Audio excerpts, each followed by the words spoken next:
The film industry was dealt a devastating blow by the COVID-19 pandemic, and government's relief measures have not been enough to stave off major job losses.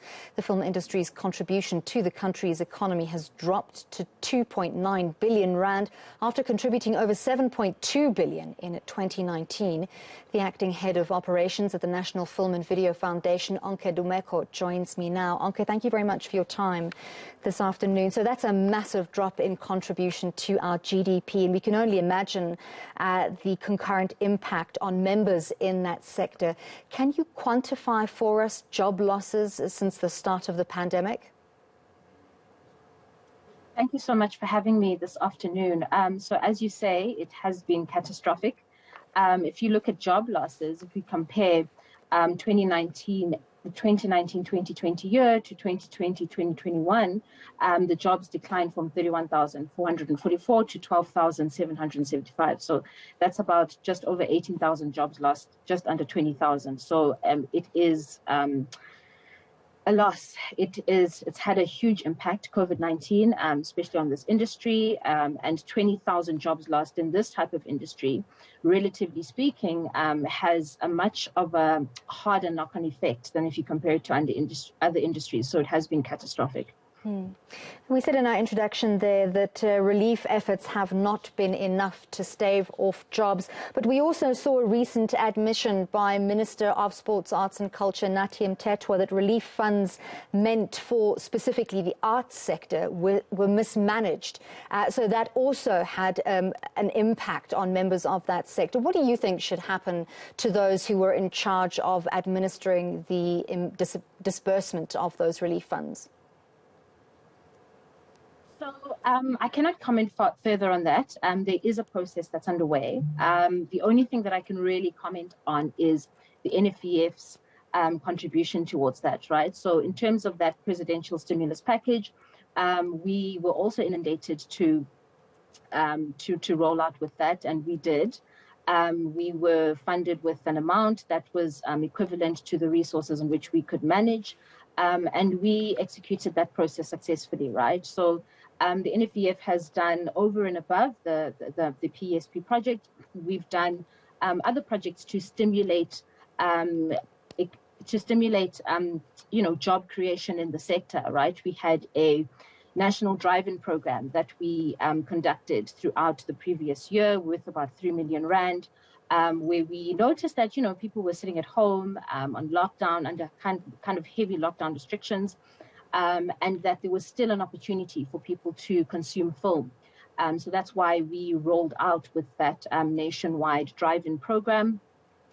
We have also kind of increased the amount of funding that we've allocated to production and development. And we also launched an amazing partnership with Netflix, right, with 28 million rand for 6 micro-budget films. And we have been through the process of selecting the various filmmakers. They've been through a pitch process. So for us, really the focus is what we can contribute within the film and audio-visual sector. And we've seen a lot of inroads made in that regard. Of course, it can never be enough, right? But the point is that we do what we can with what we have, and we've really made great effort in that regard so far. So looking forward, we know that not only does South Africa have a very vibrant local film industry, but we're also one of the elite filming destinations across the world. And our crews, our technical professionals are highly sought over in the film industry globally.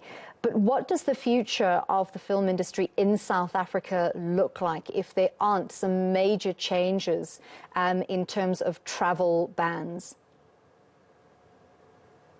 So I think the future really lies in a solidified vision towards how we really reframe the value of the film industry, right? So if you look at the report, it currently says that the contribution from a direct, indirect, and induced perspective currently is 2.9 billion, and that's down 60% from 7.2 in the previous fiscal.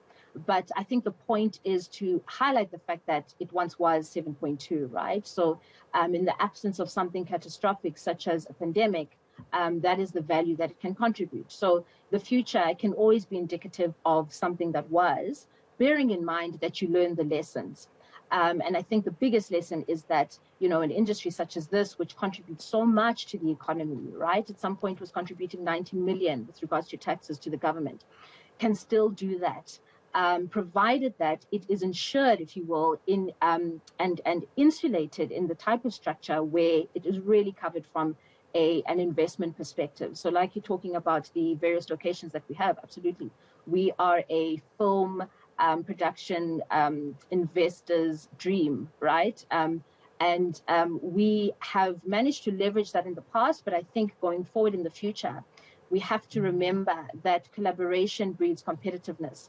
So strategic partnerships within government agencies, but also within government and between government and the private sector will really, really drive the industry agenda forward. And I think the important thing about the report is, even though it paints a picture of doom and gloom, the objective really is for us to focus on the fact that this industry has always showcased that it has an ability to contribute significantly to the economy, contribute in terms of job creation, and also the taxes, like I've just mentioned before, household income, all of those things.